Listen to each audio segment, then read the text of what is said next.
In the bustling city of Green Hill, Clara Anderson, an ambitious and outspoken young woman, is known for her sharp tongue, expensive taste, and prideful demeanor.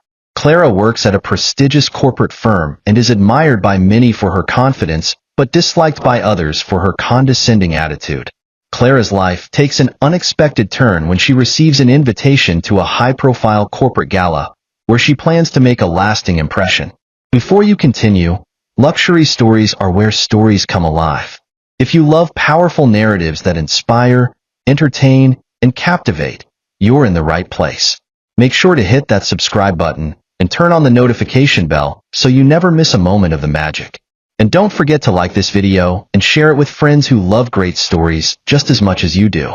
Now, relax as we dive into today's tale. In the heart of Green Hill City, towering glass skyscrapers glistened under the morning sun, reflecting ambition, wealth, and status. Among those structures was Evergreen Corporate Firm, one of the most prestigious companies in the city. Inside its marble-floored lobby, employees moved with purpose, their polished shoes echoing through the vast hall. On the top floor, seated at her sleek mahogany desk, Clara Anderson flipped through reports on her tablet. She was the embodiment of confidence, sharp jawline, tailored emerald green blazer, and sky-high heels that clicked with authority whenever she walked. Her desk was adorned with small gold-accented decorations and a framed photo of her posing confidently at a corporate event. Clara, a timid voice broke her focus. Her assistant, Naomi, peeked her head into the office. "Yes, Naomi?" Clara replied coolly without looking up. "There's a letter for you. It looks prestigious." Naomi carefully placed the envelope on Clara's desk and retreated before Clara could say another word. Clara raised an eyebrow, picked up the letter, and tore it open with controlled excitement. Her eyes widened as she read aloud. "You are cordially invited to the annual Corporate Elite Gala, an exclusive event for industry leaders and influential personalities." Clara's lips curled into a satisfied smirk. This was her moment, a golden opportunity to mingle with the city's elite, impress potential investors, and elevate her status. "That's it," she whispered to herself. "This is the moment I've been waiting for." That evening, Clara stood in front of her enormous floor-length mirror in her high-rise apartment. She held up various dresses, discarding each one with a disapproving frown. None of them were good enough for an event like the Corporate Elite Gala. "This won't do," Clara muttered to herself, tossing another dress onto her bed. Her phone buzzed on the nightstand. It was a text from Rachel Scott, one of her colleagues. "Excited for the gala? I hear Leonard Carter will be there." Winking face.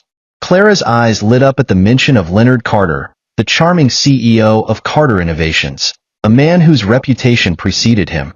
"I need to look flawless," she said aloud, determination flashing in her eyes. The next afternoon, Clara arrived at Monica Reed's boutique, one of the most exclusive fashion stores in Green Hill. The boutique was nestled in an upscale corner of the city, with its grand glass entrance and a gold plaque that read, "Reed's Exclusive." The bell above the door jingled as Clara walked in, her heels clicking against the polished marble floor. Rows of stunning gowns hung like artwork, each adorned with delicate embroidery, glistening beads, and fabrics that seemed to shimmer under the boutique lights. From behind the counter, Monica Reed, a sharp-featured woman in her 40s with flawless makeup and an air of authority, smiled warmly. "Clara Anderson," Monica said smoothly, walking towards her. "To what do I owe this pleasure?" "I have an important event, Monica," Clara said confidently. "I need to look unforgettable."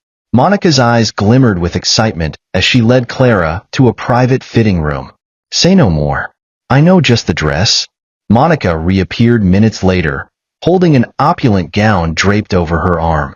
It was a floor-length, sapphire blue evening dress, encrusted with delicate crystals that caught the light with every movement. Clara's breath hitched. "It's perfect." "Try it on," Monica said with a knowing smile. In the fitting room, Clara slipped into the gown. The fabric felt like liquid silk against her skin. The fitted bodice accentuated her curves, and the flowing skirt pooled around her feet like a sapphire ocean. She stepped out into the boutique, where Monica awaited with a knowing smile. "You'll turn every head in the room," Monica said. Clara twirled slowly in front of the mirror, her eyes gleaming with excitement. I'll take it. Monica hesitated briefly. Clara, this dress, it's one of a kind. And expensive. Are you certain? Clara waved her hand dismissively. Monica, you know me. I'm good for it. Put it on my account. I'll handle the payment. Monica hesitated, but eventually nodded. Very well.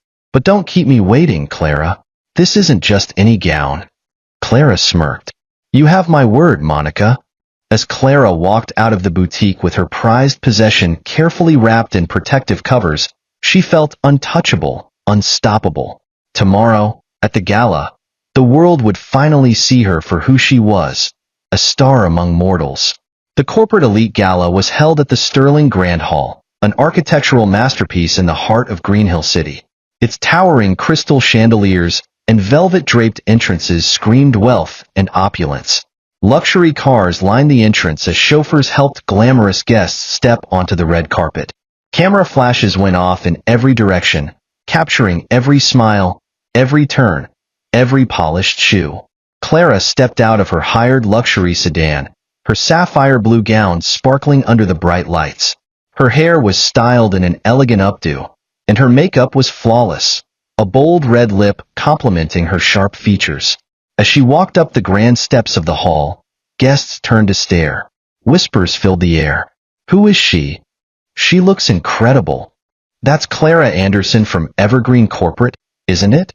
Clara smiled confidently, basking in the attention as camera lenses zoomed in on her. Inside the grand hall, live orchestral music played softly in the background.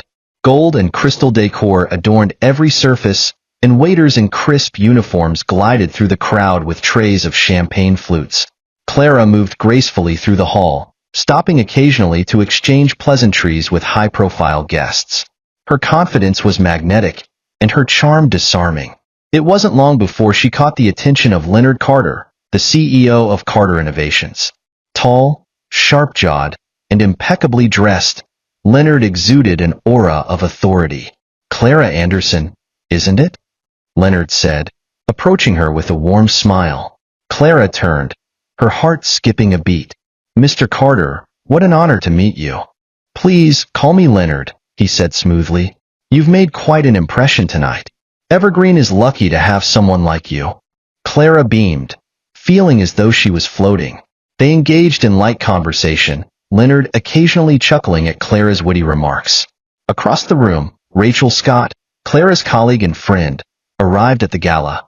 Her eyes scanned the crowd until they landed on Clara and Leonard. She hesitated, biting her lip nervously. As the evening progressed, Clara felt invincible. But Rachel approached her cautiously. Clara, Rachel said softly, pulling her aside. We need to talk. Now. Clara frowned. Rachel, can't it wait? I'm in the middle of something important. No, it can't, Rachel insisted, her voice trembling. I just got a call from Monica Reed. Clara's stomach tightened. What about Monica? Your payment, it bounced. Clara, Monica's furious. She's on her way here. Clara's face went pale, her confidence cracking. What are you talking about? That's impossible. Rachel's voice wavered. Clara, she's not just coming quietly. She's coming angry. And everyone's going to see. Clara froze, her mind racing. The golden facade she had built so carefully was starting to crumble. The orchestra played on, guests sipped champagne, but for Clara, the world seemed to stop. The storm was coming, and she wasn't ready for it. The grandeur of the corporate elite gala shimmered under the dazzling lights of crystal chandeliers. Guests in sharp suits and glittering gowns glided across the polished marble floors, sipping champagne and exchanging pleasantries. The air buzzed with music, laughter, and the faint clinking of glasses. At the center of the hall stood Clara Anderson, radiant in her sapphire blue gown. She was still reeling from her conversation with Rachel Scott, her smile frozen in place as she scanned the crowd, her mind racing. Calm down, Clara whispered to herself, her fingers trembling slightly as they adjusted the delicate bracelet on her wrist. Monica won't cause a scene here, not in front of everyone. But her fragile confidence shattered when she heard the sharp, unmistakable voice of Monica Reed Slice through the elegant hum of the gala. Clara Anderson. The crowd turned toward the entrance as Monica Reed stormed into the hall, her stiletto heels clicking sharply against the marble. She was flanked by two boutique assistants carrying garment bags and boxes. Her sharp eyes locked onto Clara like daggers. Guests parted to make way as Monica approached, her face set in stone, her jaw tight with restrained fury. "Clara," Monica said icily, stopping just a few feet away. "I think we need to have a little chat. Right now." Conversations hushed. Eyes turned. Someone lowered the volume of the music. Even Leonard Carter, who had been mingling nearby, turned to observe the commotion. Clara's heart pounded as she forced a polite smile. "Monica," Clara said, her voice strained but steady. "This isn't the time or the place. Let's talk privately." Monica's laugh was cold and sharp. "Privately? Oh no, Clara. You don't get to hide from this." She snapped her fingers, and one of her assistants handed her a sleek, black ledger.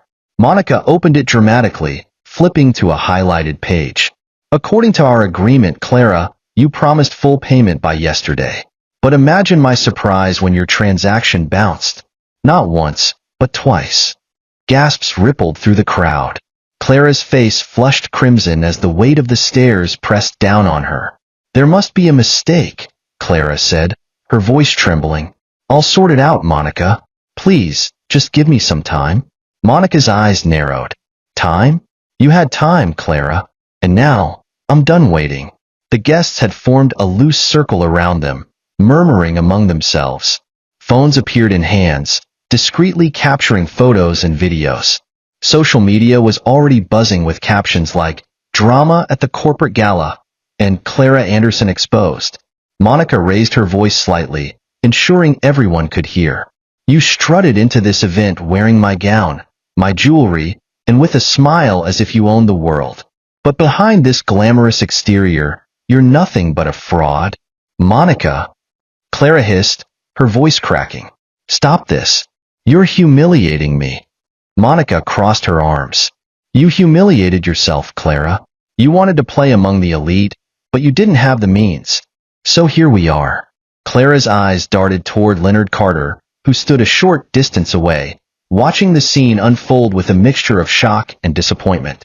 "Please," Clara said, her voice soft now, pleading, "don't do this, Monica. Not here." Monica gestured to her assistants. "Take the jewelry and the gown." One assistant stepped forward, holding an open velvet box. The glittering diamond necklace around Clara's neck suddenly felt like a chain of shame. "No, please," Clara whispered, her voice barely audible. "Take it off, Clara," Monica said firmly. Tears welled up in Clara's eyes as she reached up with trembling hands and unhooked the necklace. It clinked softly as it was placed into the box. Next came the bracelet and the earrings. The weight of her shame seemed heavier with every piece removed. Monica's assistant held up a black silk robe. The dress too. Clara froze, her breath catching in her throat.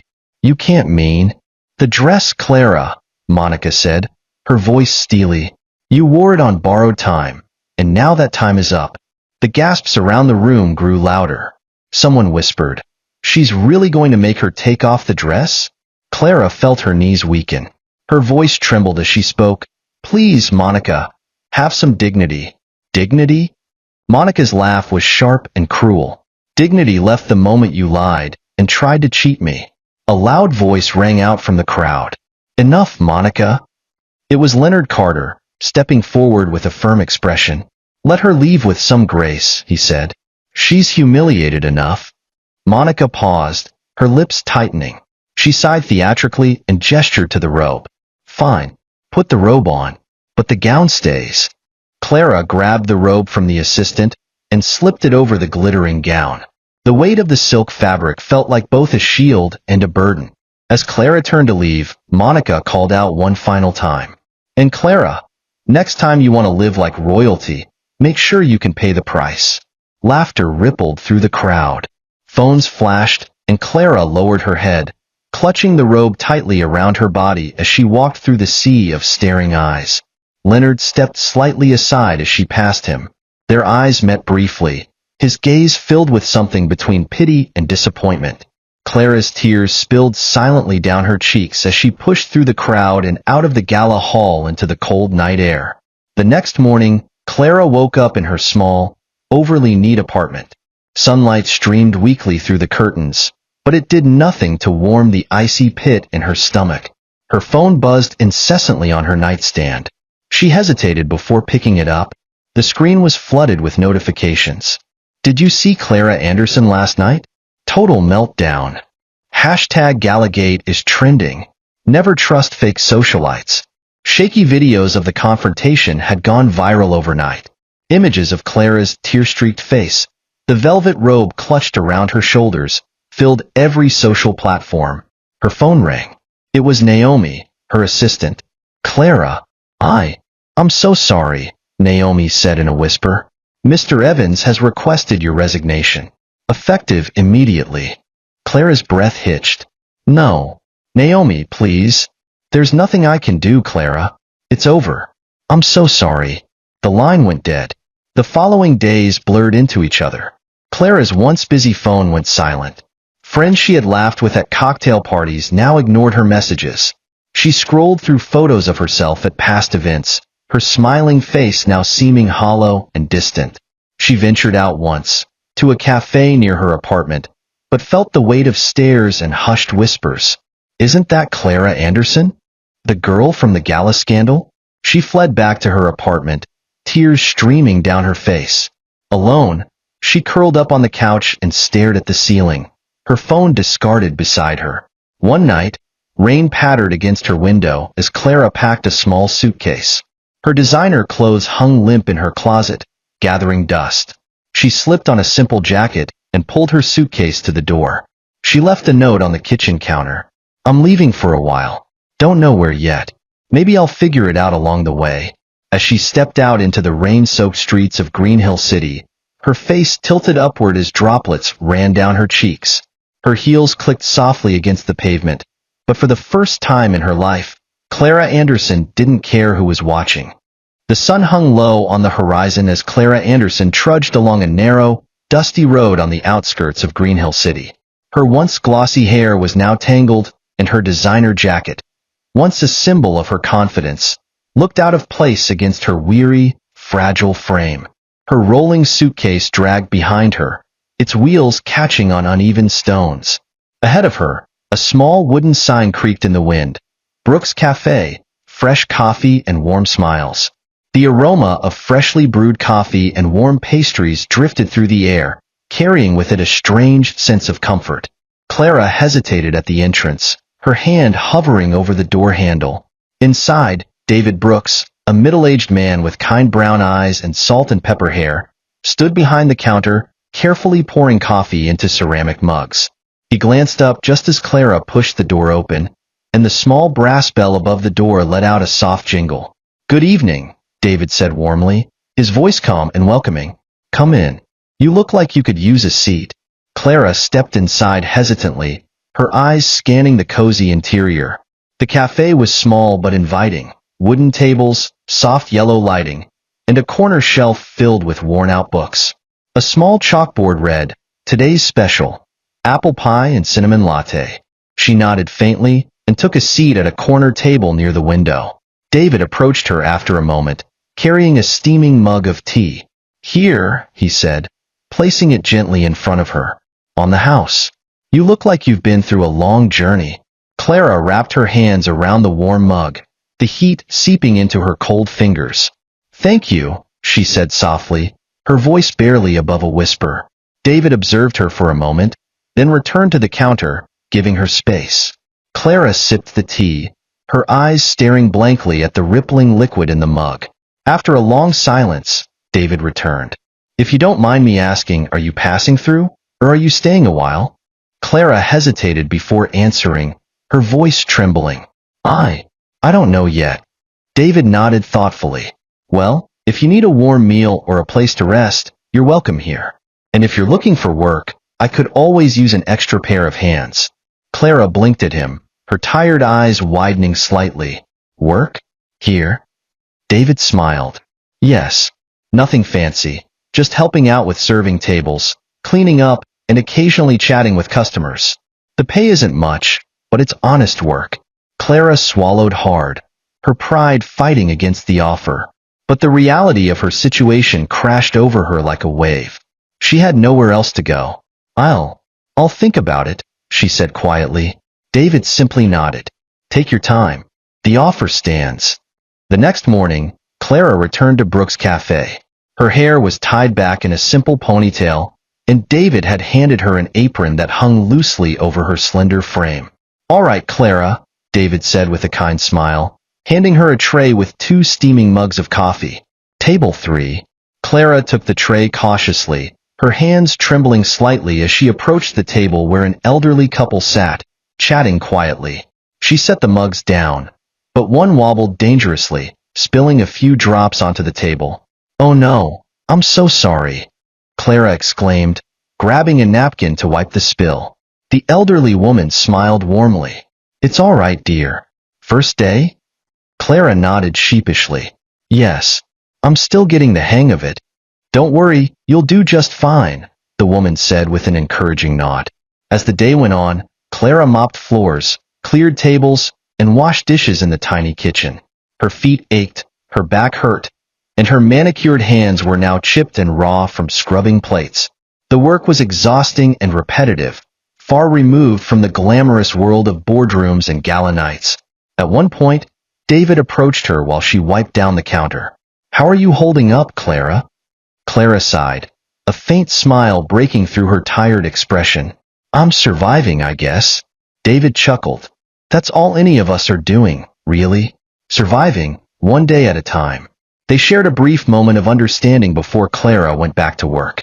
As the sun began to set, David pulled out a chair at one of the tables and gestured for Clara to sit down. Come, join me for a moment, he said kindly.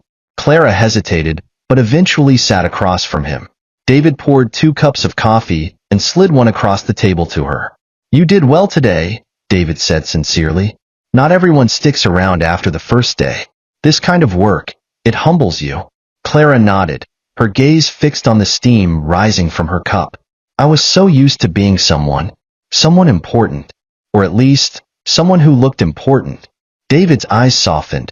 And who are you now, Clara? Clara's lips trembled as she thought about the question. I don't know. I'm trying to figure that out. David smiled faintly. That's a good start. Sometimes we have to lose everything to understand what truly matters. Clara looked out the cafe window at the orange-pink hues painting the sky. Do you think I'll ever be okay again? David took a sip of his coffee. I think okay isn't a destination, Clara. It's a choice. Every day, we wake up and decide to keep going. And little by little, the pieces fall into place.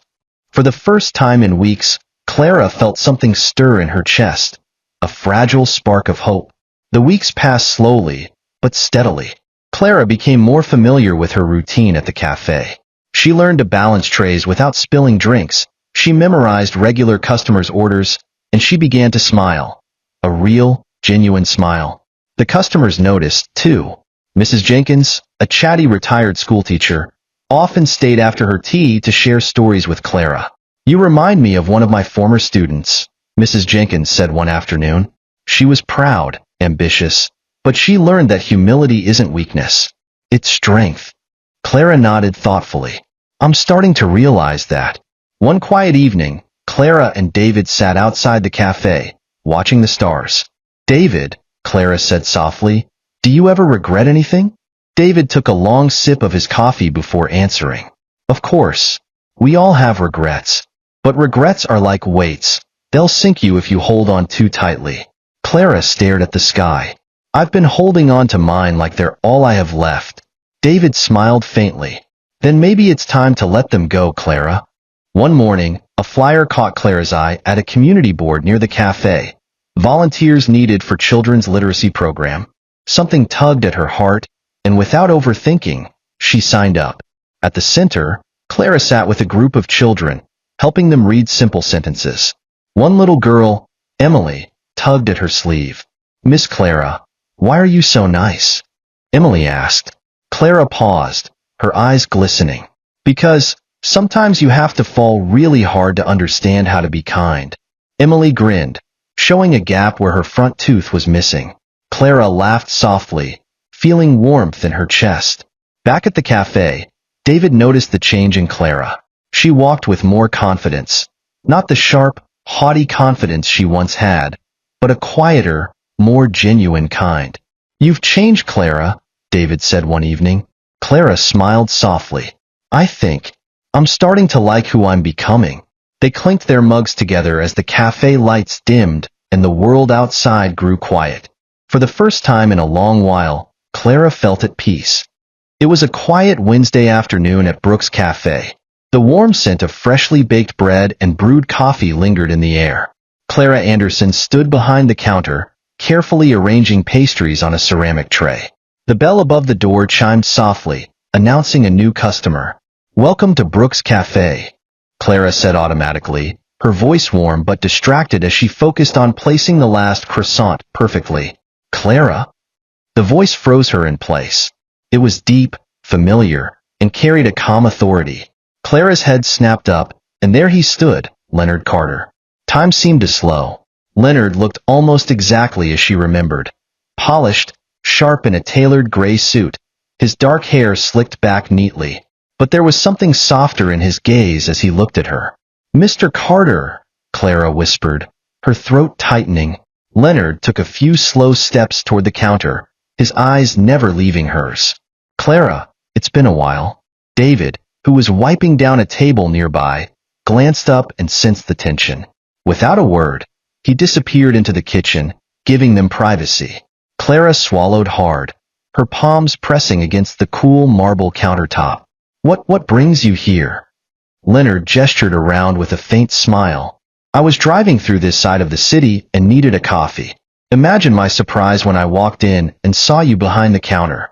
Clara's cheeks flushed with embarrassment, but she managed a weak smile. "Well, life has a strange way of turning things around, doesn't it?" Leonard studied her for a moment before speaking. "You look different, Clara. Softer. Happier. Even." Clara let out a faint laugh, though it was tinged with sadness. "I suppose losing everything has a way of humbling a person." Leonard's face grew serious. "I didn't mean it like that. You seem lighter. Like the weight you were carrying is finally gone." There was a silence between them, filled only by the faint hum of the coffee machine. "Can I get you something to drink, Mr. Carter?" Clara asked, breaking the silence. "Just Leonard, please," he said with a small smile. "And yes, a black coffee will do." Clara busied herself behind the counter, pouring steaming coffee into a simple white mug. She placed it in front of him, and he took a seat at the counter. Leonard sipped his coffee, his eyes occasionally flicking to Clara as she wiped down the counter. Eventually, he spoke. "Clara, can I ask you something?" She paused, her cloth hovering above the countertop. "Of course. What happened after that night at the gala? You just disappeared?" Clara set the cloth down and sighed. "I didn't have much of a choice, Leonard. After what happened, after how everyone looked at me, I couldn't stay. I lost my job, my friends stopped answering my calls, and my face was plastered all over social media as a punchline." Leonard's jaw tightened, and he nodded slowly. "I'm sorry you went through that, Clara. No one deserves to be humiliated like that." Clara shook her head. "No, Leonard. Don't be sorry. I made choices that led me there. I let pride, ambition, and appearances consume me. I thought wearing an expensive dress and mingling with important people would make me valuable. But it didn't." She looked down at her hands, her voice soft. "I had to lose everything to realize how empty I was inside." Leonard set down his coffee cup. "And now?" Clara smiled faintly. "Now, I'm learning. Every day here in this cafe, I learn something new. How to be patient, how to listen, how to appreciate the small things. David gave me a chance when no one else would, and for that, I'm grateful." Leonard leaned back in his chair, his expression contemplative. "It takes courage to admit your mistakes, Clara, and even more courage to rebuild yourself from the ground up." Clara felt her eyes welling with tears, but she blinked them away quickly. "Thank you, Leonard." He hesitated for a moment before speaking again. "Do you miss it?" The corporate world, I mean. Clara thought about it for a moment. Sometimes, but not the way I used to. I don't miss the constant need to prove myself, or the fear of being seen as less than perfect. Here, in this cafe, I feel real. Leonard nodded, seemingly satisfied with her answer. Leonard reached into his coat pocket and pulled out a sleek black business card. He placed it gently on the counter. Clara, I'm hosting a charity gala next month for Carter Innovations. It's not the same type of event as before. It's more focused on community outreach and empowerment. Clara's fingers hovered above the card but didn't pick it up. Leonard, I don't know if I'm ready for something like that. You don't have to decide right now, Leonard said gently. But I think it's time you let people see this version of you. The one who's worked hard, learned humility, and found peace in simplicity. I think you have something important to offer. Clara swallowed the lump in her throat. Why me, Leonard? Why are you giving me this chance? Leonard looked her directly in the eyes. Because I believe in second chances, Clara, and I believe you've earned one. For a long moment, neither of them spoke. Then, Clara picked up the card and slipped it into her apron pocket. Thank you, she said softly. Leonard finished his coffee and stood up. It was good seeing you, Clara. I'm glad I walked into this cafe today. Me too, Clara whispered. Leonard walked to the door, paused for a moment as if considering saying something else, then stepped out into the afternoon sunlight. The bell above the door chimed softly behind him. Clara stood at the counter, her hand brushing against the business card in her pocket. For the first time in a long while, she felt something she hadn't felt in months, hope. Clara stood in her tiny apartment, the charity gala invitation clutched in her hand. The elegant gold letters glinted in the warm light of her bedside lamp. You are cordially invited to the Carter Innovations Charity Gala, celebrating resilience, empowerment, and second chances. The words felt heavy in her hands. Doubt crept into her mind. What if they still judge me? What if they remember what happened? She sat on her bed, staring at the invitation. But then she remembered Leonard's words, I think it's time you let people see this version of you. With a deep breath, Clara made her decision. The venue was beautiful but not intimidating. Soft lights, warm tones, and banners displaying messages of empowerment and community support. Clara walked into the room wearing a modest yet elegant dress. Nothing flashy, nothing borrowed, but entirely her. As she moved through the crowd, she noticed smiles, nods of acknowledgement, and genuine warmth from those she passed.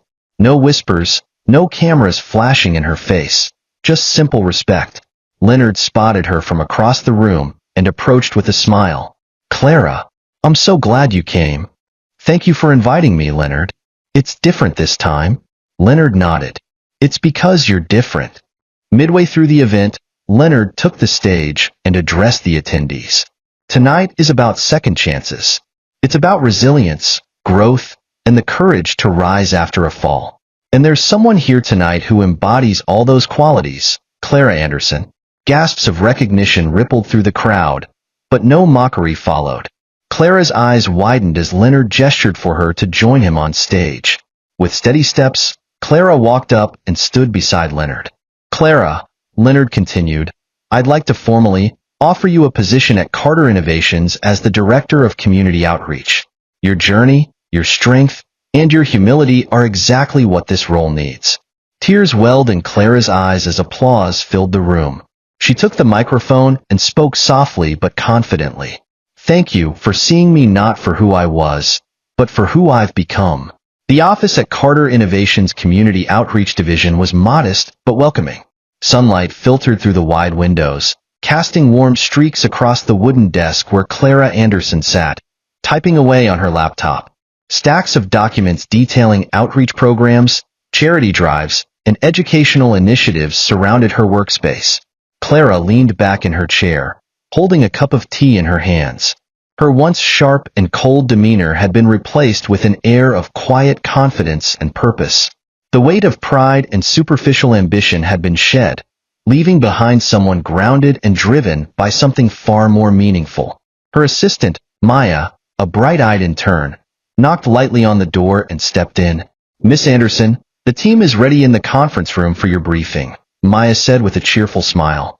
Clara nodded, setting her cup down. Thank you, Maya. Let's go. Walking into the conference room, Clara was met with a team of volunteers and coordinators, all gathered around a whiteboard filled with colorful sticky notes and bold words. Empowerment Seminar 2024.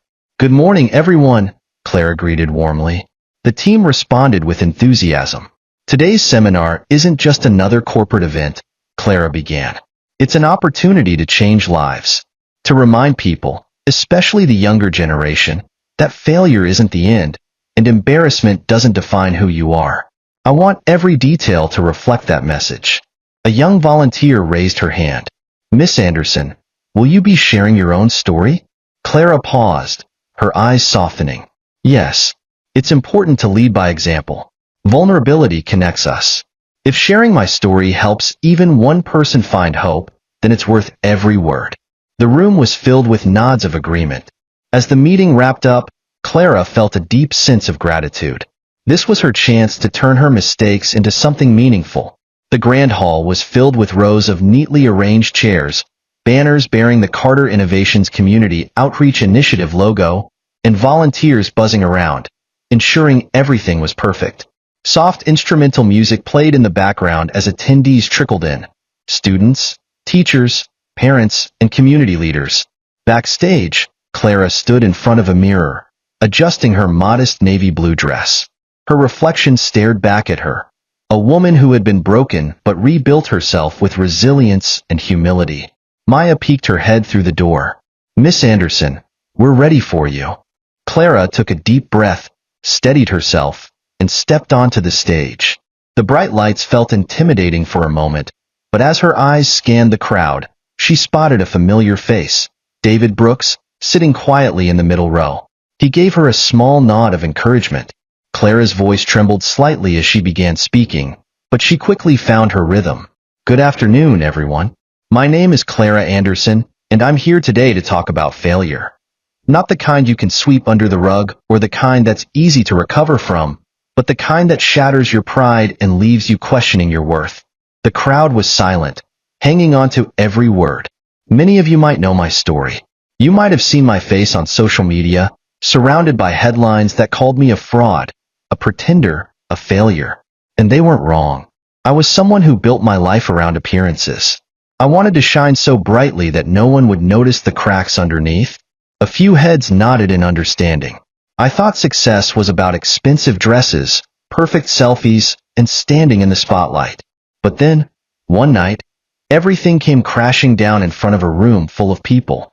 I was exposed, humiliated, and let me tell you, it felt like the end of the world. Clara paused, her voice steady despite the raw emotion in her words. But it wasn't the end. In fact, it was the beginning. Because when you lose everything, you're given a rare gift. The chance to start over. This time with humility, clarity, and purpose. The crowd remained silent, their attention fully locked on her. A kind man named David Brooks gave me a job at his small cafe when I had nothing left. No pride, no wealth, no status. I served coffee. I washed dishes. And day by day, I learned the value of hard work, of showing up, and of finding meaning in the smallest acts of kindness. David smiled faintly from the crowd, his eyes glistening with pride. I stand here today not as someone who's erased her past mistakes, but as someone who's embraced them. Those mistakes made me who I am. And if you're sitting here today feeling like your world has ended because of failure, know this, failure isn't a full stop. It's just a comma. The crowd erupted in applause. Clara felt a weight lift from her chest as she stepped back from the microphone, tears welling in her eyes. After the seminar, attendees gathered in small groups, discussing Clara's speech with a mixture of admiration and introspection. Some approached her for photos, while others shared their own struggles quietly with her. David walked up to Clara, his hands tucked into his coat pockets. You did good, Clara. Clara smiled, her voice soft. I wouldn't have made it here without you, David. David chuckled. I didn't do much. You were the one who got back up every day. Clara shook her head. You gave me a chance when no one else would. That means everything. A young woman approached them hesitantly. Miss Anderson, I just wanted to say thank you. Your story, it gave me hope. I've been struggling with shame after dropping out of college, and I thought my life was over. But now, I think I can start again. Clara smiled warmly. You can. And you will. As the sun set outside the hall, Clara's phone buzzed with notifications. Photos from the event, quotes from her speech, and heartfelt messages filled her screen. This time, her story was going viral for all the right reasons. A week later, Clara stood inside Brooke's cafe. The familiar smell of coffee and warm pastries filled the air, and David was wiping down the counter as usual. Clara walked up to him, holding a small bouquet of flowers. David, these are for you. David raised an eyebrow. Flowers? For me? Clara, you didn't have to. I did, Clara said softly. This place you saved me, and I'll never forget that. David set down the cleaning cloth and looked at her with pride. You're going to do great things, Clara. I know it.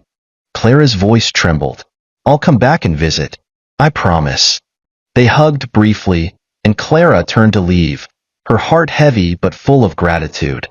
The community center balcony overlooked Greenhill City, the skyline glowing gold as the sun dipped below the horizon. Clara leaned against the railing, taking in the view with a serene smile. Footsteps approached, and Leonard Carter stepped beside her. You've come a long way, Clara, he said, his voice steady and full of respect. Clara turned to him, her smile genuine. And I've still got so much more to do. Leonard nodded, a proud glint in his eyes. The world needs more people like you, Clara. People who rise from the ashes and build something meaningful. They stood in silence, watching the city lights flicker on one by one. The golden glow of the sunset bathed them in warmth. As the camera panned out, showing the skyline and the bustling city below, Clara's voice echoed softly. Embarrassment might break you, but humility and resilience can rebuild you stronger than ever before. Thank you for joining us on this journey. If you enjoyed this story, don't forget to like this video and share it with others who would love it too. Make sure to subscribe to the channel and turn on the notification bell so you never miss our next tale. Your support means the world to us. See you in the next story.